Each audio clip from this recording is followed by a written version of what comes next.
Une fusillade a éclaté à Rennes. 4 personnes ont été blessées, mais leur pronostic vital n'est pas engagé. Selon une source policière, la fusillade a eu lieu sur la dalle Kennedy, à Rennes, où s'opère un trafic de stupéfiants. 3 hommes armés, dont un avec un fusil d'assaut, sont entrés dans un restaurant Subway un peu après 17 h jeudi 17 avril et ont ouvert le feu. J'étais avec 2 personnes au Subway, on était en train de prendre un café, on a vu des jeunes rentrer un peu paniqués, s'installer juste derrière nous.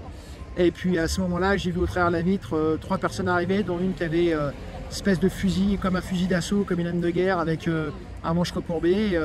Ils sont rentrés et ils ont tiré. Et c'est juste quelqu'un qui m'a tiré au sol, on s'est couché au sol et on a entendu les jeunes dire c'est pas nous, on n'a rien à voir. Et puis j'arrive pas à y croire, ce qui vient de nous arriver.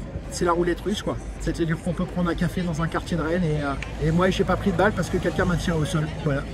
2 personnes de 18 et 20 ans ont été blessées par balle, selon Ouest France. Il y a eu au moins 4 ou 5 coups qui ont été tirés. Dans les jambes, dans le ventre, on les a assis, on leur a apporté les premiers, entre guillemets, assistances.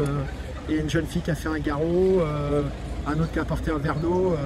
Voilà, on ne savait pas s'ils allaient revenir. Ils étaient froids, ils sont arrivés froids, enfin, c'est hallucinant, c'est hallucinant.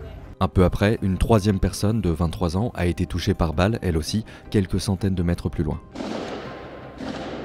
Les assaillants ont pris la fuite à bord d'un véhicule et ont percuté une 4e personne qui fuyait les lieux après les tirs. 4 personnes ont été interpellées dans la soirée avant d'être placées en garde à vue.